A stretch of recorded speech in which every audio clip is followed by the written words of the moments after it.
the reels, because the reels one will always be here no matter what. So like I said, they can take this however they want to. Hashtag Band of Brothers. All right, here's the thing. Saying this could have happened to anyone implies that you know what happened. And as far as I know, and it's what been reported, none of his teammates haven't even spoken to him. So you don't know what happened. Like, we don't learn. Like, people don't learn. I don't care how close you are to somebody. You can't go that hard for a person. Because if it comes out he was doing something reckless, because this dude, like, it didn't only blow off one of his fingers, it broke another finger. Like, he has fractures in like one or two other fingers. So this one, like, well, I don't know. I'm not going to say what it wasn't. But when you say this could have happened to anyone, here's my problem with that. If he were a surgeon, I'd feel the same way. If he were a hand model, I would feel the same way. If he was a trapeze artist, I would feel the same way. You know why? These are people who need their hands to make their living. And, by the way, there's a man who doesn't have a job. In essence, he doesn't have a job. He's a football player, but he's not on a contract with anybody. Yeah, so the point, if I'm going to make a point, I can't speak for everyone who is criticizing this kid. I would definitely say, understand the situation that you're in. Like, you can't afford for the things that Antrell Rolle is saying could have happened to everybody to happen to you. You can't. Because now he's in a situation where he's telling the Giants that he won't sign his tender until he's sure he can pass the physical, which tells me even more that he's even more concerned than we even know, because no one has seen him. Yep. No one has talked to him. Yeah. You can't. I understand that's your dude. I understand it, and I know it makes you feel some kind of way when people start saying, how stupid can you be? But in reality, I think that's, in this case, is a fair question. Yeah, it is. It is. It's very fair. You don't. That'd be like, I can't even. Like, I use my voice for a living. Like, what's a way to kill your voice, dude? I don't know. Screaming. I mean, people scream all the time. Smoking. Crack. Well, that's what happened to Whitney. So, yeah. Yeah, it works. Yeah, you're right. Let me you want to kill your voice? Yeah. Because you hear about one of these for that. You hear about a lot. Yeah. Yeah. Because I was just gonna say smoking, but then I remember hearing a lot of the, even though we all know it causes cancer, but I remember hearing like a lot of the old school R&B singers, being like, I used to smoke cigarettes because it gave me that raspiness I needed in my voice. Yeah, voice guys do it too. Like, what's the guy's name who was the golden voice dude who does all the, in a day. Yeah. That's what he talked about. He talked about like drinking bourbon and smoking cigarettes. He gives you that roar in your voice. I don't have it. I've never smoked. I used to drink a lot, but yeah, whatever. So yeah, I can understand. This is one of those situations where I'm kind of like on both sides of the issue. I understand that's your man, $100,000. And you want people to get off his damn back. But even if that's my boy, I'm asking him, like, what the hell are you thinking? You don't have a gig. Yeah. You refused to sign the guaranteed money that was sitting in front of you because you wanted the other deal, because the $60 million deal wasn't enough for you. Yeah. Yeah, man. That could be your brother, Antrell Rolle, and I understand it. But at the same point, that got to be better. Because if you got enough money to buy all that stuff, hire a pyrotechnics dude to come in and do it then. Well, not only that, but how about just be safe? I mean, dude, I can't tell you how many years I've done fireworks. I mean, but I've always been safe. I mean, a lot of times, they give you these, when you buy fireworks, they give you these things, they're like scentless incense, right? But the thing about the incense is that when you light it, it'll stay lit. It won't be the flame, but you'll still have that fire right on the end of the incense. Mm-hmm. So they sell you these scentless incense because they have a certain length on them, and you don't have to be right up on the firework. Now, I don't know what happened to Jason Pierre-Paul, but, what you do with this little scentless incense is that it gives you that extension so that you're not right up on the explosive, and you can, light it right on the end with the, the heated part of the incense, and then it gives you time to back away. But in order, and him and the, what was the boy's name? from Tampa Bay? I think C.J. Wilson. C.J. Wilson. Yeah, no, C.J. Wilson legitimately blew his damn finger off. See, Pierre-Paul ended up having to get his amputated. But the only way that those things happen, Mike, is that you have to have these things in your hand. Yeah, you're holding something that blows up. Yeah, exactly. You have to have them in your hand. And I don't know, again, I don't know, and I don't want to call anybody stupid. I'm trying my best not to call anybody stupid. Well, you don't have to call him stupid. The act was. It was careless. Yeah, it was very careless and reckless that you don't have a deal, right? You don't have a deal, so it's like, if anything happened, guess what? You might just be SOL, and then you take it upon yourself the handle of M80, and it's just, like I said, he's not the first athlete to do something reckless during the off season, but this right here could have just completely have been prevented, in my opinion. And this is unfortunate, man. It's unfortunate. The timing of it's unfortunate. Because I like Jason Pierre-Paul. Like, I like this dude as a football player.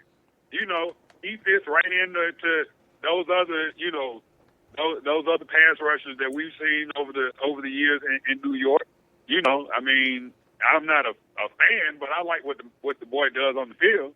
And it's just, like I said, it's unbelievable that in one day we ended up with two NFL players completely just blowing their fingers off. Unbelievable. Both without any guarantees. Like the C.J. Wilson had $500,000 on the table, but it's not guaranteed. So you can imagine he won't be receiving that. Other people, other NFL news. Donovan McNabb found himself in the news again for the same thing he found himself in the news a couple months ago, drunk driving. And this time he hit somebody. He actually back-ended someone. And the people around him are quite concerned. Mike Freeman, actually, I don't know if he wrote the article for CBS or if I was reading Bleacher Report. I'm not sure. But Mike Freeman, who used to write or still writes for CBS, I'm not sure, wrote an article about him covering McNabb from the time he got drafted, and he kept making mention to a term. He kept using the term the McNabb face, meaning that Donovan McNabb always tried to portray a kind of unflappable exterior. Like, okay, you guys are booing me at the draft. Cool, I'm good. T.O. is messing with me. I'm good. Everything's still good. I'm still good. And I'm throwing up on the sideline like Willie Beeman in the Super Bowl, but I'm good, y'all. Yeah, and I don't know if you guys saw the mugshot that he's smiling in the mugshot. You know what I mean, of this particular incident in which he was arrested. He went on his NBC Sports radio program, and he tried to give an explanation about it, and it was kind of weird. I'm sitting here looking for you guys right now, but people are they seem to be genuinely concerned about. Because he ended up taking leave. He ended up taking leave from his radio show. Yeah, and here's the quote. See if you guys can follow this one. It's kind of weird. This is from Donovan McNabb. Quote, "There was a story that was released, and I want everyone to be cognizant of it because I am very aware of it. Handling the matter at this particular point, but at this point, I have no further information, and as we continue on with this situation, then we'll let it handle as it will handle itself." So if that's end quote. So if you can decipher, you're going to jail. You can decipher that code. Well, by the way, he spent a day in jail for the first one, and they're saying he could spend up to 10 days, or excuse me, 30. Yeah, sorry. No, and with the second offense, DUI in Arizona, entailing a mandatory sentence of 90 days in jail. So he could be in the pokey for. And if you guys know about these Arizona State jail, the sheriff out there, I think in Phoenix, he's the guy who makes them wear pink, and they sleep outside in these tent villages in like the 100-degree heat. Yeah, I look at way too much lockup, I know, but it's ridiculous. It's totally. Is that Maricopa? Is that Maricopa County? I don't know. They had these big rats and roaches running around. Right. And one dude was like complaining about it. He threw them in the hole. It was just like the most ridiculous thing ever. But I don't know if that's where Donovan McNabb is going to end up, if he even ends up there. He's got enough money to lawyer up. But in the Freeman piece, it talks about him acclimating himself to life after football. But, here's the thing. Like, Donovan McNabb seems to be pretty busy. Is he still with Fox Sports 1? I don't look at it, so I don't know if he's still there. I never watched that, but I'm sure that's part. Yeah, I'm sure he probably is, but I never watched it. Yeah, he was on the panel with Gary Payton, who, by the way, got in trouble a little while ago for, I think, beating somebody up or beating some woman up a little while ago. And then Andy Roddick was on the panel as well, and Donovan McNabb, and they had the young lady who was the host of the whole situation. But apparently now also he has a radio show, which I don't know if that means anything, because we worked with former NFL players who had radio shows. Yeah. And yeah, it was nothing but a 4-hour, jerk fest, to say it lightly. So it's not as though he had to put a whole lot of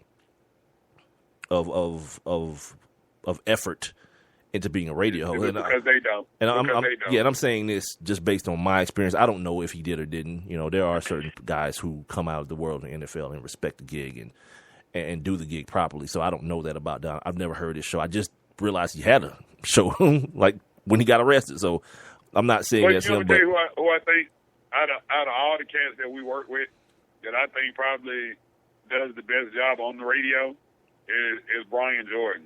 Like, I think Brian Jordan brings, I think he brings a level. Well, you might disagree. Well, I'm saying but it's all about who you have him on with. Yeah. You know what I'm saying? Like, I catch BJ with White Man Jerome after these games, and this apparently, is he on vacation or did they can him? Or I see a white boy on there now, a white kid on there with White Man named Jerome now. Yeah, I'm sure he's on vacation. Yeah, I'm like, what the hell's happening? Yeah, I'm sure Jerome Jurinovich is still employed. No, not Jerome. I'm talking about Brian. Of course Jerome is. He's a white man named Jerome. Of course he is. Yeah. Of course I'm not talking about him. BJ, but BJ doesn't do it every day. So, he might be on vacation. Yeah, they have, I can't think of that white guy's name, but he does a good job too. They started him last year. He does a really good job. He's a former player. Yeah, I can't think of what his name is though. Yeah, but he does a good job with Jerome. But I was just making the point, because I told you a couple months ago I was actually listening to the station we used to be on, and they were talking about the situation where when Florida State lost, the kids down there, the cars end up getting please, let's not bring eggs that dude is, and all that good. You're talking about Hugh Douglas. Hugh Douglas has been an idiot for a long time. Yeah, Hugh Douglas has been. He was like, and the kid whose car got messed up, he was like, well, he might have been a player. He might have had multiple girlfriends. Like, what? Like, speaking of, Florida State just had to dismiss their. They just had to dismiss their running back. They're starting running back for punching a girl a couple of times in the face because she dissed his homeboy. Is a story I read. That's weird. You don't talk about Deandre like that. No, Deandre was defending himself. It wasn't about Deandre. We'll get to that story. There's been a development in that story as well. We only got 2 more minutes left in the segment, so I'm going to run through the rest of these NFL highlights, or not highlights, but storylines real quick. The Rams, we talked about on the 9th yesterday, the supplemental draft happening, and as predicted, only one player was taken, Isaiah Battle, the big tackle out of Clemson, which, by the way, he was taken by the Rams. The Rams is going to set up this year to just kick people's asses. Maybe not win every game, probably not win every game, but it's going to be one of those things like those 80s Giants teams where, they may not have won every game, but they whooped your ass on the field. Like, they're just drafting linemen and tough running backs. That's it. But that's that whole Jeff Fisher thing, man. Like, Jeff Fisher is like the ultimate, tough player coach. Yeah. Like, even with those Tennessee teams that he had back in the day, those teams are really good. I think, of course, they're, the biggest thing that they did was make it to the Super Bowl where they ended up losing on that. What was that? Like a 2 yard, 2 yards away from. They didn't lose. Had they scored, they would have tied the game. They would have tied. People always think they would have won, but no, they would have tied the ball game. No, but I was just saying, like, that probably was the biggest moment in Jeff Fisher era in Tennessee. But that was always a very competitive team. Always a very competitive team. And if he's able to, be able to get this defense and the way that he likes it. That's done. Yeah, defense is done. They're going to whoop your ass on defense. They got 5 legitimate. I can see St. Louis being like that. Yeah. They got 5 legitimate defensive linemen. They got 2 nice corners. Yeah, it's going to be a problem playing. Like, I don't know how many wins because they got Nick Foles there now playing quarterback. I think he's a nice guy. I'm a nice guy. I think he's a nice quarterback. You know what I mean? He's better than what they let go. I don't know about their options on the outside. I'm not really sure what that is. But at the end of the day, that NFC West, for what it's worth, yeah, you're going to have to come to play some damn ball when you play the Rams this year. And now they've got another, pretty much a steal. Another guy who Jeff Fisher's taking a chance on. I mentioned this kid the other day, and I didn't understand why he was in the supplemental